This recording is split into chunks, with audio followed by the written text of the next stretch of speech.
no Evangelho de Mateus, capítulo 27, a partir do versículo 45. Hoje nós retomamos a exposição do primeiro Evangelho da Bíblia. Lembrando a todos que nós já estamos há um bom tempo meditando no Evangelho de Mateus. Falta um pouquinho para nós finalizarmos. Nós já estamos no capítulo 27 e agora a partir do versículo 45. Hoje nós vamos falar sobre os ensinamentos que podemos obter a partir da morte do Senhor Jesus. A partir desse episódio aqui, da crucificação do nosso Salvador, lá no Calvário. Mas antes de lermos o texto, nós vamos orar. Quero convidar você a fazer isso também mais uma vez.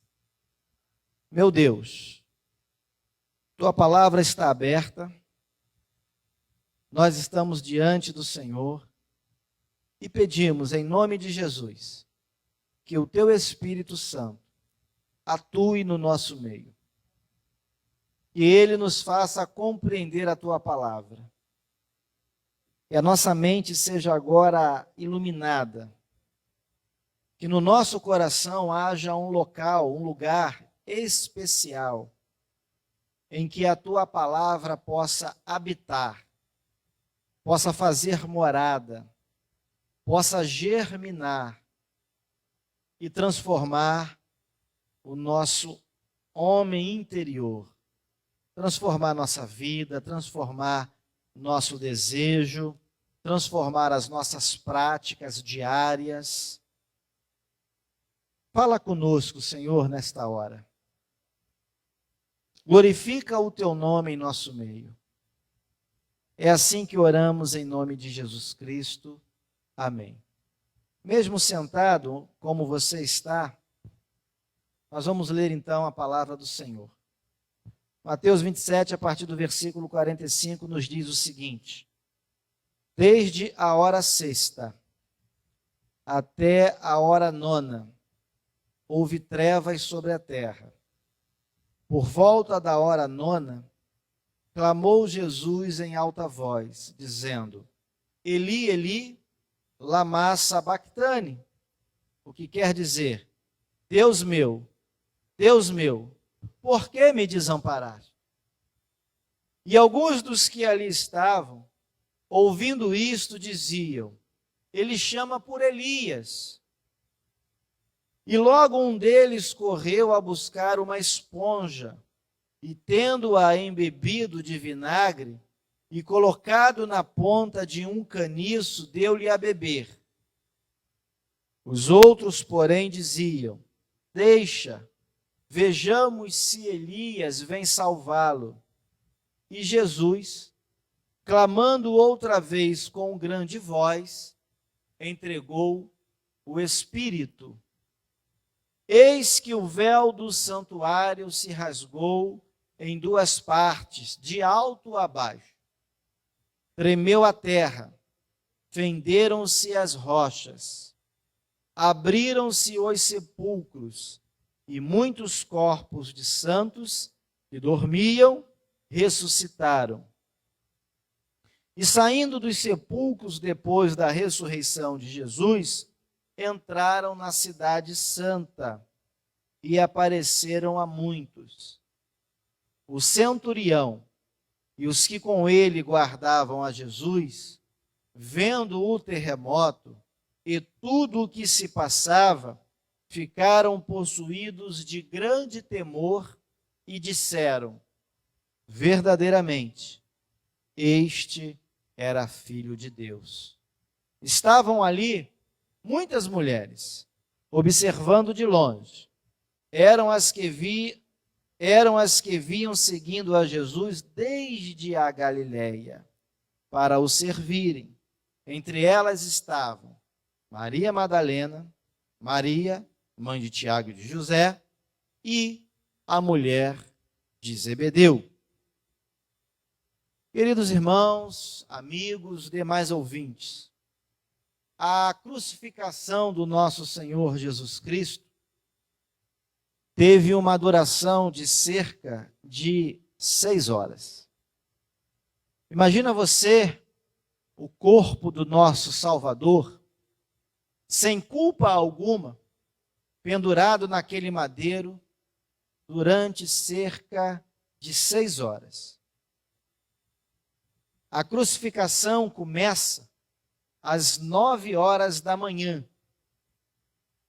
Mateus não nos diz isso, mas Marcos, no capítulo 15, versículo 25, revela quando foi que Jesus foi pendurado naquele madeiro. É inegável que aquele período foi de intenso martírio, foi de intenso sofrimento. Mas a grande verdade é que a humilhação do nosso Senhor começou antes disso. Quando a gente abre aqui mesmo em Mateus, nos versículos 26 a 31, aqui mesmo do capítulo 27, a gente observa que a humilhação de Cristo começou durante a sua prisão e o seu interrogatório. Antes mesmo de estar ali no Monte Caveira, ou Monte Calvário. Jesus, já durante o episódio da prisão e do interrogatório, ele já começou a ser escarnecido, ele já começou a ser chicoteado, já começou a ser esbofeteado, cuspiram na cara do nosso Salvador. Então o sofrimento dele foi terrível, é inegável isso. Por exemplo, lendo aqui a partir do versículo 26, nós vemos o seguinte: então Pilatos lhe soltou Barrabás, um ladrão, um assassino, e após haver açoitado a Jesus, entregou-o para ser crucificado. Logo a seguir, os soldados do governador, levando Jesus para o pretório, reuniram em torno dele toda a corte. Despojando-o das vestes, cobriram-no com um manto escarlate, tecendo uma coroa de espinhos, puseram-lhe na cabeça e, na mão direita, um caniço, e ajoelhando-se diante dele, o escarneciam.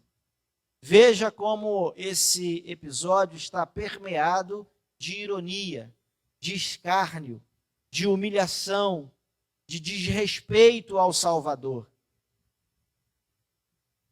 E eles diziam: salve, Rei dos Judeus. E cuspindo nele, cuspindo em Jesus, tomaram o caniço e davam-lhe com ele na cabeça. Depois de o terem escarnecido, despiram-lhe o manto e o vestiram com as suas próprias vestes. Eles colocaram o nosso Salvador sob nudez. Veja que vergonha, que humilhação, que dor, não apenas física, mas também a dor emocional, a dor da alma, a dor que a gente não consegue mensurar. Tudo isso fez parte do sofrimento de Jesus, que culminou com a sua morte.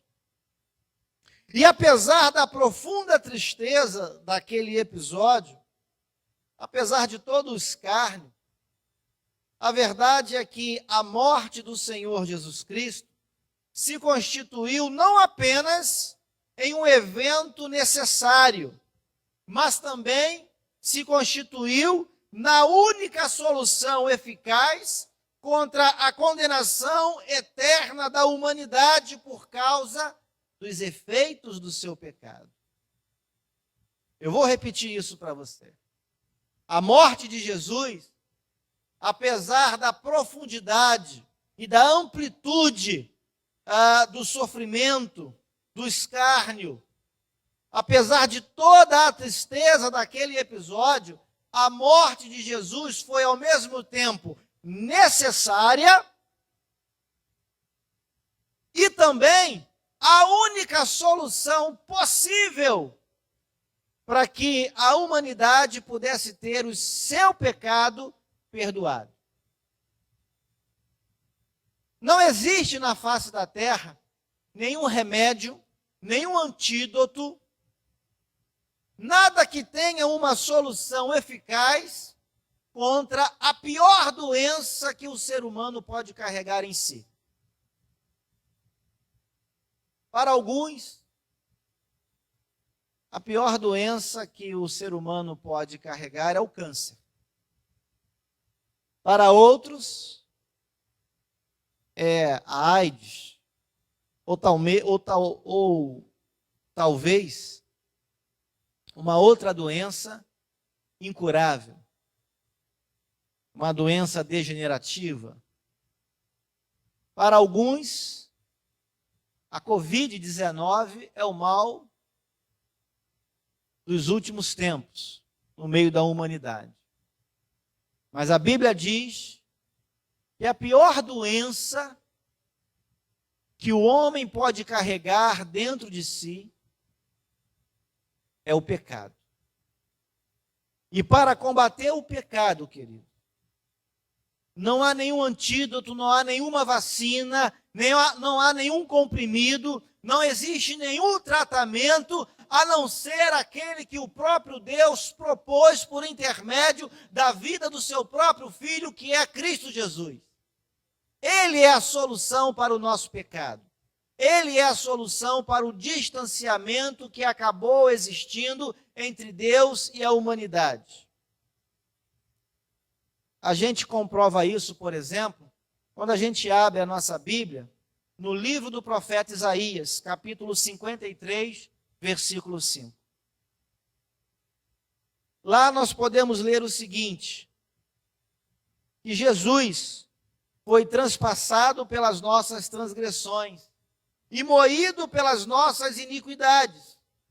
O castigo que nos traz a paz estava sobre ele, e pelas suas pisaduras nós fomos sarados. Observe que de uma forma profética, Isaías antevê os efeitos da morte do Salvador, os efeitos da morte de Jesus Cristo. Ele começa dizendo que Jesus chega à morte, ao sacrifício, não tendo pecado algum, mas carregando sobre si as nossas iniquidades. Ele não morreu porque tinha pecado. Ele morreu porque você tem pecado. Ele morreu porque eu tenho pecado. E ele diz que essa morte traz em nosso benefício cura, alívio, refrigério. Isaías vai dizer: ele foi traspassado pelas nossas transgressões e moído pelas nossas iniquidades. O castigo que nos traz a paz estava sobre ele, e pelas suas pisaduras nós fomos sarados, nós fomos curados. João 1, capítulo 29, vai dizer o seguinte, se referindo àquele episódio em que João Batista olha Jesus e diz o seguinte: viu João a Jesus, que vinha para ele, e disse: eis o Cordeiro de Deus que tira o pecado do mundo. Eis o Cordeiro de Deus que tira o pecado do mundo. Certamente João, o Batista, foi quem disse essas palavras. João, o apóstolo, registrou no seu evangelho. Mas João o Batista certamente disse a palavra Cordeiro de Deus, fazendo uma alusão ao Cordeiro da Páscoa, que está apontado lá em Êxodo capítulo 12, quando o próprio Deus instituiu essa celebração. E ao instituir a Páscoa, ele dá a determinação de como ela deveria ser celebrada. E algo importante da Páscoa é que nela um cordeiro sem mácula, sem defeito, deveria ser sacrificado. E o sangue desse cordeiro sacrificado deveria ser utilizado como instrumento de proteção para as famílias que usassem esse mesmo sangue e marcasse os umbrais, os portais das suas casas. As famílias que tivessem fazendo uso do sangue do cordeiro sacrificado na Páscoa teriam os seus primogênitos poupados quando o anjo da morte sobrevoasse as famílias da terra do Egito. Por outro lado, as famílias que tivessem desprezado o cordeiro, as famílias que tivessem desprezado as instruções de Deus para a celebração da Páscoa e que não tivessem feito uso do sangue do cordeiro e que não tivessem marcado a sua casa com o sangue do cordeiro, essas famílias sofreriam o dissabor da morte, a morte dos seus primogênitos, como as famílias do Egito sofreram, experimentaram esse dissabor.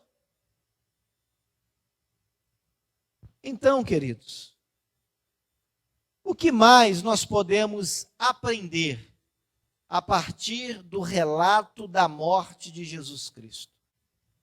O que Mateus quer nos ensinar com esse registro que ele faz no seu evangelho, no capítulo 27, a partir do versículo 45. Eu destaquei para esta noite 4 ensinamentos que nós podemos obter a partir do texto que nós acabamos de ler. O primeiro deles está no versículo 46. Quero que vocês mantenham as suas Bíblias abertas. Eu preciso que vocês acompanhem comigo aquilo que está registrado na palavra de Deus. O versículo 46 diz assim: por volta da hora nona. A hora nona, para quem ainda não sabe, é 15 horas da tarde. Hora nona, você vai somar mais 6. Isso aqui é outro sistema de contagem. É o sistema de contagem dos judeus. Não é o sistema de contagem dos romanos. E, consequentemente, o nosso sistema de contagem das horas. Então, a hora nona aqui são 15 horas da tarde. Para nós, 3 horas. Então, Mateus está dizendo que por volta das 3 horas da tarde, clamou Jesus em alta voz, dizendo: Eli, Eli, lama sabactani. O que quer dizer: Deus meu, por que me desamparaste? Observe que na cruz do Calvário, no momento da sua morte, no momento da sua crucificação, Jesus experimentou a ira e a separação do Pai. Esse é o primeiro ensinamento. No madeiro, a ira de Deus foi derramada sobre o Filho. Por isso Jesus clama desesperadamente. Ele diz: Deus meu, por que o Senhor me desamparou? E veja que interessante. Jesus não clama apenas uma vez. Jesus clama de forma angustiante pela segunda vez. Olha para o versículo 50. Leia o verso 50 na sua Bíblia. Está escrito: e Jesus clamando outra vez com grande voz. Então Jesus clama reiteradamente.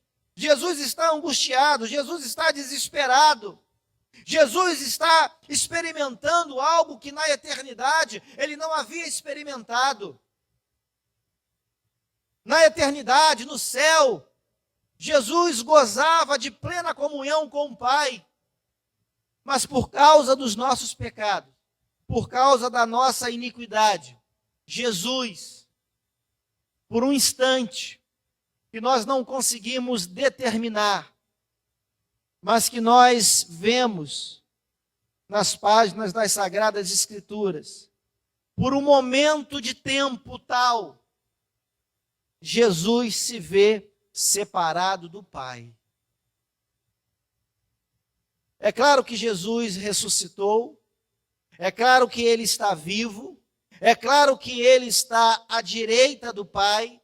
Direita na Bíblia é posição de honra. Então, o Pai honra o Filho como sempre o honrou.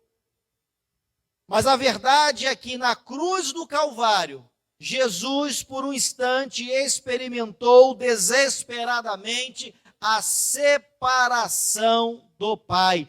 Algo que até então ele não havia experimentado de nenhuma maneira.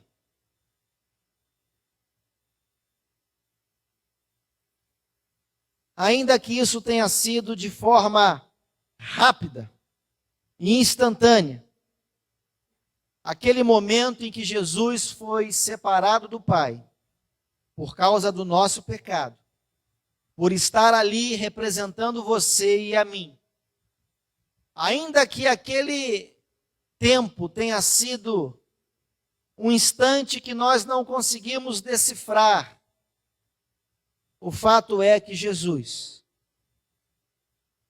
clamou desesperadamente. E aí, queridos, quando eu olho para esse texto e vejo Jesus clamando desesperadamente por estar separado de Deus, clamando de uma maneira angustiante, por ter perdido o acesso ao Pai, por estar ali carregando os pecados da humanidade, quando eu percebo essa reação desesperada de Jesus, eu então me pergunto, como é que pode um cristão achar natural viver longe da presença de Deus e alheio à vontade do Todo-Poderoso? Eu me faço essa pergunta. Como é que algumas pessoas que dizem que são discípulos de Cristo, filhos de Deus, conseguem viver afastados de Deus? É algo inexplicável, é algo incompreensível. Se o próprio Filho de Deus, se Jesus Cristo de Nazaré, ao passar alguns instantes, um período mínimo de tempo, que nós nem conseguimos decifrar, se o próprio Jesus, ao experimentar esse distanciamento, ele clama desesperadamente, ele suplica, ele sofre, ele se angustia. Como é que os crentes, como é que os filhos de Deus nesta terra conseguem viver longe da presença de Deus? De maneira que parece que está tudo normal. Como explicar isso? Como explicar um filho de Deus que não tem e não vê mais importância na palavra do próprio Deus? E não vê mais importância na disciplina, no exercício da oração? Não, pastor, mas eu não estou longe de Deus, não. Tá, não? Tem certeza? Faça uma reflexão sobre a sua vida. Será mesmo que você não está distante de Deus e da vontade do Todo-Poderoso? Como é que anda a sua vida? O Senhor disse os vossos pecados fazem separação entre vocês e mim. Os vossos pecados fazem separação entre vocês e mim. Então, como é que o crente pode manter uma vida dúbia? Como é que o crente pode manter uma fé morna? Como é que o crente pode deixar de orar, pode deixar de vir à igreja? Como é que o crente pode deixar de se debruçar sobre a palavra de Deus e ainda assim achar que está tudo bem? Achar que está em plena comunhão com o Pai? Como é que isso pode não incomodar a certas pessoas? É algo inexplicável. É algo que não se explica à luz da palavra de Deus. Como é que alguém pode ter conhecimento daquilo que Deus quer e mesmo assim não realizar? Como é que a pessoa pode ler a Bíblia, entender o que Deus está dizendo e mesmo assim se colocar numa posição contrária? E achar que é tudo normal, e achar que a vida dela está numa boa. Uma outra pergunta que a gente faz, a partir do clamor de Jesus, a partir desse desespero de Cristo, porque ele se viu separado de Deus, ele experimentou algo que ele nunca havia experimentado, é o seguinte: como pode alguém viver e não se importar com a possibilidade de passar a eternidade distante de Deus? A Bíblia fala a esse respeito. A Bíblia diz que todo aquele que morre sem se arrepender dos seus pecados, sem confessar Jesus Cristo como Senhor e Salvador da sua vida, vai passar a eternidade separado de Deus. É o que a Bíblia chama de morte eterna. Existe a morte física. É quando a parte imaterial do homem se desprende da sua parte material. Existe a morte espiritual, que é aquela condição em que se encontra todos os seres vivos, todo homem, toda pessoa que ainda não foi despertado pelo Espírito Santo de Deus e que ainda não se arrependeu dos seus pecados e não confessou Jesus Cristo como Senhor e Salvador da sua vida. É morte espiritual. Espiritualmente, a pessoa não está viva para Deus. E existe a morte eterna. A morte eterna é aquela que significa a separação para sempre de Deus. E isso acontece depois que a pessoa morre, sem Cristo. Então, como é que a pessoa pode tomar conhecimento dessa verdade e continuar como se nada fosse diferente? Será que isso não causa pavor? Desespero? Se o próprio Jesus se desesperou com a possibilidade de se distanciar do Pai, como é que as pessoas que são frágeis, como é que as pessoas não veem que elas precisam clamar desesperadamente pelo perdão divino, pela reconciliação com Deus, pela misericórdia de Deus sobre sua vida? Porque se isso não acontecer de maneira urgente, e se ela vier a morrer, ela vai passar a eternidade longe de Deus, e não há mais volta. Jesus está desesperado naquela cruz. Ele está prestes a experimentar a separação do Pai. Isso deveria nos incomodar. Ter comunhão com Deus deveria ser o nosso objetivo. Realizar a vontade do Pai deveria ser o nosso alvo.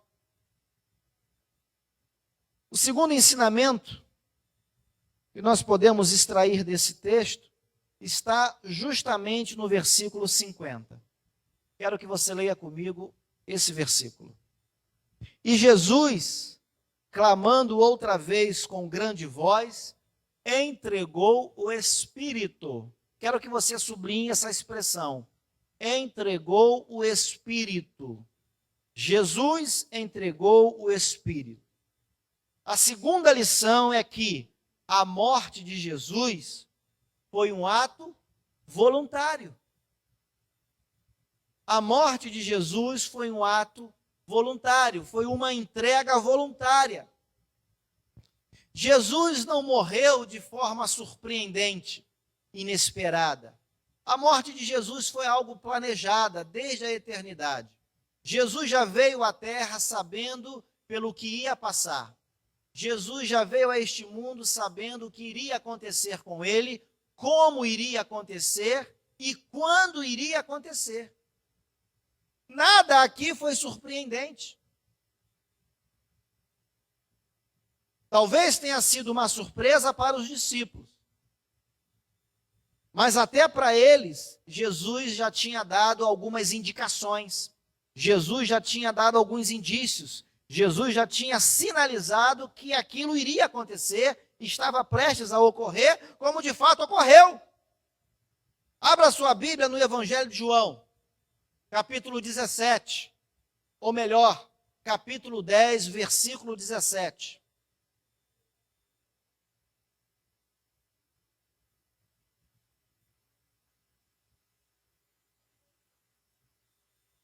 Nós lemos o seguinte: por isso o Pai me ama, porque eu dou a minha vida para a reassumir. Ninguém a tira de mim. Pelo contrário, eu espontaneamente a dou. Tenho autoridade para a entregar e também para reavê-la. Este mandato recebi de meu Pai. Olha o que Jesus está dizendo. Ninguém tirou a vida de Jesus. Pilatos não tirou a vida de Jesus. Satanás não tirou a vida de Jesus. Os soldados romanos não tiraram a vida de Jesus. Os judeus, os fariseus, as autoridades religiosas daquela época não tiraram a vida de Jesus. Jesus está revelando que ele deu a sua vida em resgate. Ele deu voluntariamente a sua vida. E ele fez isso para que depois pudesse reassumi-la. Ele está revelando que ele tinha essa autoridade. Ele recebeu esse mandamento do Pai. Ele recebeu esse poder, essa competência do próprio Deus Pai. Então ninguém pegou Jesus à força e colocou naquele madeiro. Ele foi até o madeiro, ele se deixou prender, ele se deixou crucificar. Jesus é aquele que tem toda a autoridade. Ele tem autoridade sobre Satanás, ele tem autoridade sobre a morte, ele tem autoridade sobre a enfermidade. Basta uma palavra do Senhor que tudo se transforma.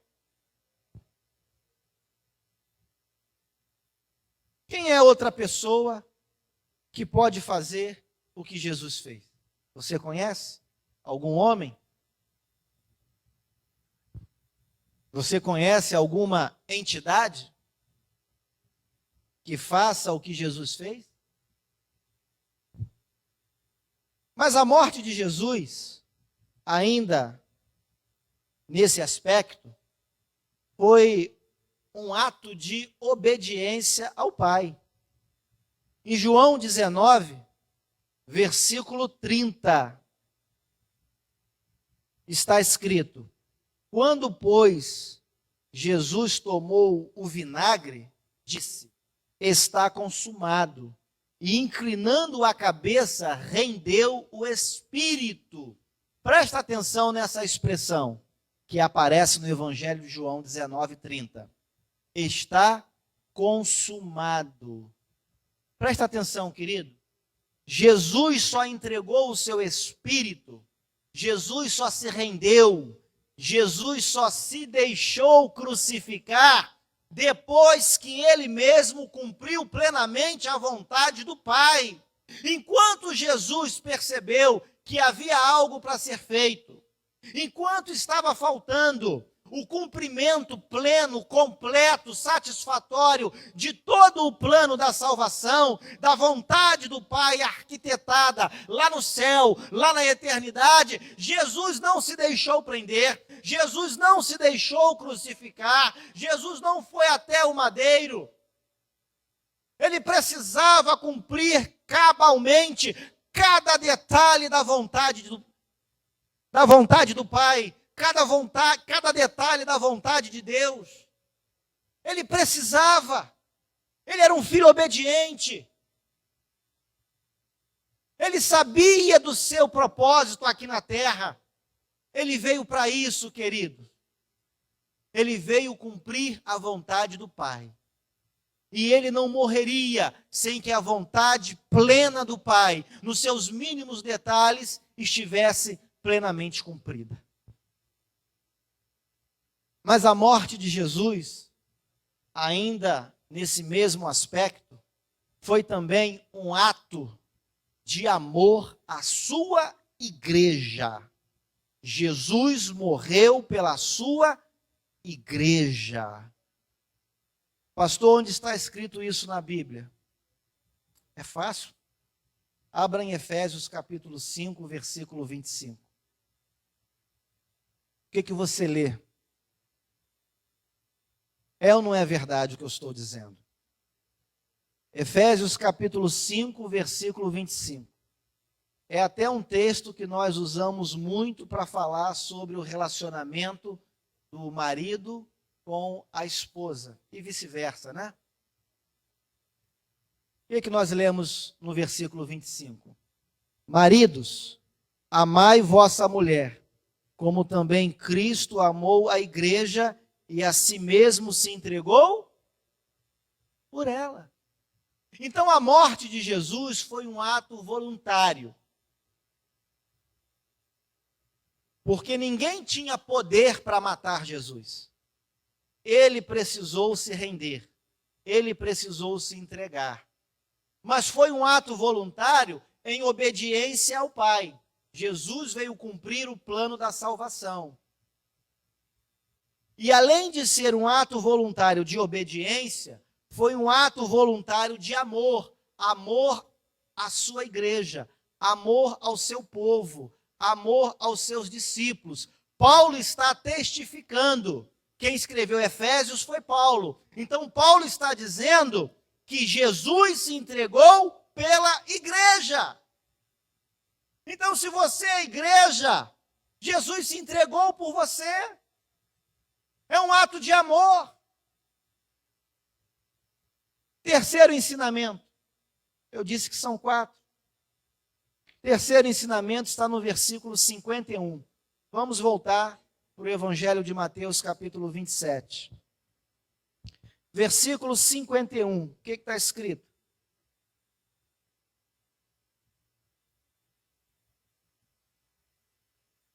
Olha só. Eis que o véu do santuário se rasgou em 2 partes, de alto a baixo. Tremeu a terra, fendeu-se, ou melhor, fenderam-se as rochas.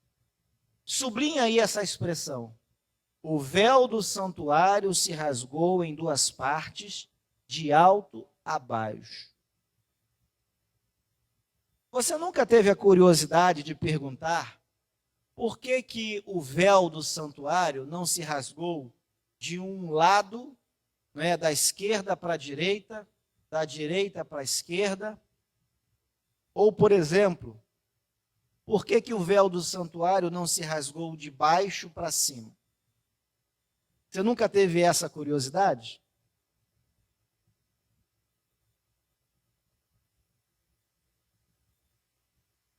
Não é interessante o que está escrito aqui? A Bíblia está dizendo que o véu se rasgou do alto para baixo, da parte de cima para a parte de baixo. Eu já falei isso aqui em outra ocasião, mas eu faço questão de repetir. Naquela época, a tenda da congregação era dividida basicamente em 3 partes. Havia o pátio, havia o lugar santo, onde os sacerdotes entravam, e havia o lugar santíssimo, também conhecido como Santo dos Santos. Nesse último lugar, nesse último recôndito, ambiente, ficava a Arca da Aliança, que representava a presença de Deus entre o povo. E o lugar santíssimo, ou Santo dos Santos, era separado do santo lugar por um véu. Então o véu impedia o acesso das pessoas, inclusive dos sacerdotes. Nem mesmo os sacerdotes podiam adentrar ao lugar santíssimo. Nem mesmo os sacerdotes poderiam entrar no lugar onde a Arca da Aliança estava estabelecida. Somente o sumo sacerdote, o maioral de todos os sacerdotes, era o sumo sacerdote, era Arão. Somente o sumo sacerdote, naquela época, poderia entrar uma vez por ano, no dia conhecido como o dia da expiação, em que o sumo sacerdote entrava no lugar santíssimo, onde ficava a Arca da Aliança, para oferecer orações, para pedir perdão pelos seus pecados e pelos pecados da congregação, pelos pecados do povo. Só ele podia entrar lá, e uma vez por ano.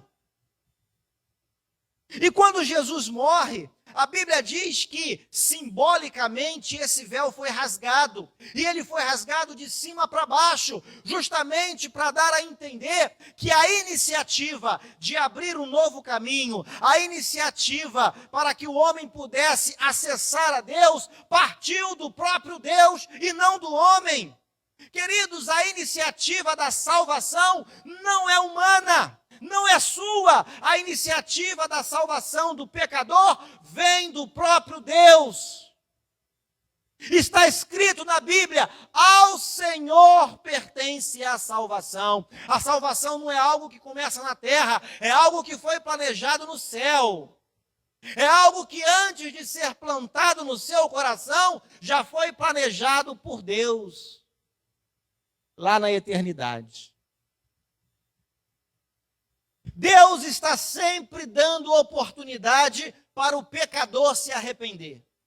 Deus está sempre chamando ao arrependimento o pecador. A iniciativa é sempre de Deus. É Ele quem prepara, é Ele quem dá os meios, é Ele quem dá toda a condição para que você e eu nos aproximemos dEle. A morte de Jesus, queridos, simbolicamente representou essa abertura, esse novo e vivo caminho. O caminho agora está aberto. Nós podemos acessar a Deus. Nós podemos nos apresentar diante de Deus. O Senhor está acessível. O Senhor quer dialogar conosco. O Senhor quer falar conosco, Ele está nos chamando a uma vida de intimidade, a uma vida de comunhão. Deus quer falar contigo, Deus está chamando você ao arrependimento, à comunhão. Você lembra quando Adão pecou? O que Adão fez? Se escondeu. O que Deus fez? Chamou Adão. A Bíblia diz que Deus foi ao encontro de Adão. E Adão, ao contrário, fez o quê? Tentou se esconder de Deus, como de fato se escondeu. É claro, ninguém se esconde de Deus. Deus tudo vê, Deus tudo sabe, Deus tudo conhece. Mesmo que você tente se esconder de Deus, Ele conhece a sua vida. Ele conhece sua fraqueza, conhece suas virtudes, conhece sua necessidade. E Ele sabe que você precisa dele. Ele não precisa de você. Ele é Deus independentemente da sua existência. Antes de você existir, Ele já era Deus. E mesmo que você deixe de existir, isso não vai mudar a natureza dele. Mas você precisa dele. Eu preciso dele. Em Romanos capítulo 5, a partir do versículo 1 está escrito: justificados, pois, mediante a fé, temos paz com Deus por meio de nosso Senhor Jesus Cristo, por intermédio de quem obtivemos igualmente acesso pela fé a esta graça, na qual estamos firmes e gloriamo-nos na esperança da glória de Deus. O homem só é justificado por intermédio de Cristo Jesus. É por meio de Jesus que eu e você podemos ter acesso ao Pai. A morte de Jesus representou esse acesso, esse caminho, essa volta, essa reaproximação de Deus. O caminho está aberto. Quarta e última lição. Vamos olhar agora para o versículo 54. O que nós podemos ler? O centurião e os que com ele guardavam a Jesus, vendo o terremoto e tudo o que se passava, ficaram possuídos de grande temor e disseram: verdadeiramente este era filho de Deus. Quem é Jesus para você? O quarto ensinamento está no versículo 54, está pontualmente na última parte do versículo. Se você puder, sublinha aí com a sua caneta: verdadeiramente este era filho de Deus. A morte de Jesus Cristo atesta a veracidade da identidade de Cristo. A morte de Jesus atesta a veracidade da sua identidade. Quem é Jesus para você? O que ele representa para a sua vida? Você é capaz de responder acertadamente a essa pergunta? Uma vez Jesus perguntou isso para os discípulos. E Pedro, iluminado pelo Espírito Santo de Deus, deu uma resposta correta. Isso está registrado em Mateus 16, a partir do versículo 16. Jesus perguntou: quem as pessoas dizem que eu sou? Aí os discípulos responderam: olha, alguns dizem que o Senhor é Elias, é um dos profetas. Aí Jesus então se vira para eles e faz outra pergunta: e vocês? Para vocês, quem eu sou? Aí então Pedro responde no versículo 16: tu és o Cristo, o Filho do Deus vivo. Então Jesus lhe afirmou: bem-aventurado és, Simão Barjonas, porque não foi nem carne, nem sangue que tu revelaram, mas meu Pai que está nos céus. Todo aquele que reconhece que Jesus Cristo é o Messias, é o Filho de Deus, é o Cordeiro de Deus prometido que tira o pecado do mundo, todo aquele que tem essa compreensão, que confessa isso com os seus lábios e com a sua boca, crê, essa pessoa é bem-aventurada. Essa pessoa é bem-aventurada. Eu quero finalizar essa mensagem fazendo 3 aplicações nesta noite em nossas vidas. Preste atenção em mim, por favor. Em primeiro lugar, não queira experimentar a ira de Deus sobre a sua vida. Ela é desesperadora. Nenhum de nós é capaz de suportar a ira de Deus. Haverá um dia em que essa ira vai se manifestar. E, em certa medida, ela já está sendo manifestada. Em certa medida, ela já está sendo manifestada.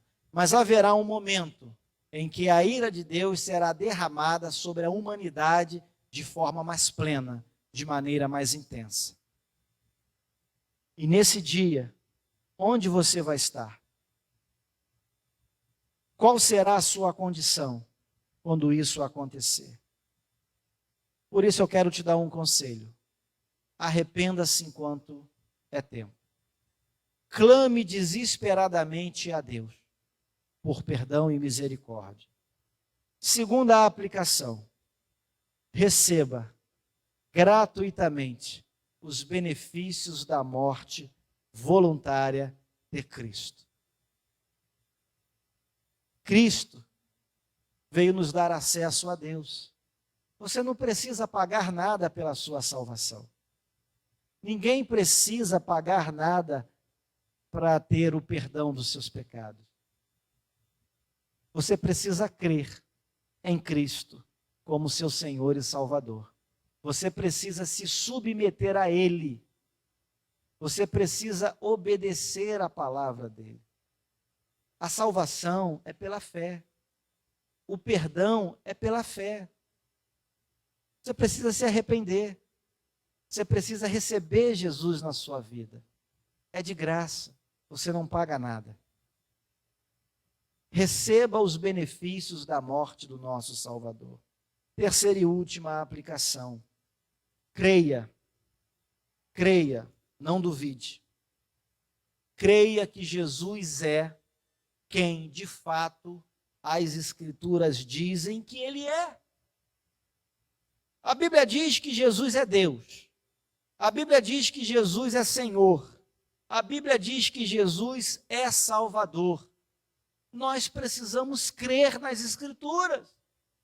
Nós precisamos crer que Ele é digno de receber a nossa adoração, que Ele é digno de receber o nosso louvor, que Ele é digno de receber o nosso culto, que Ele é digno de receber honra, que Ele é digno de receber glória, majestade e poder. Nós precisamos crer na pessoa de Cristo Jesus, como as Sagradas Escrituras dizem.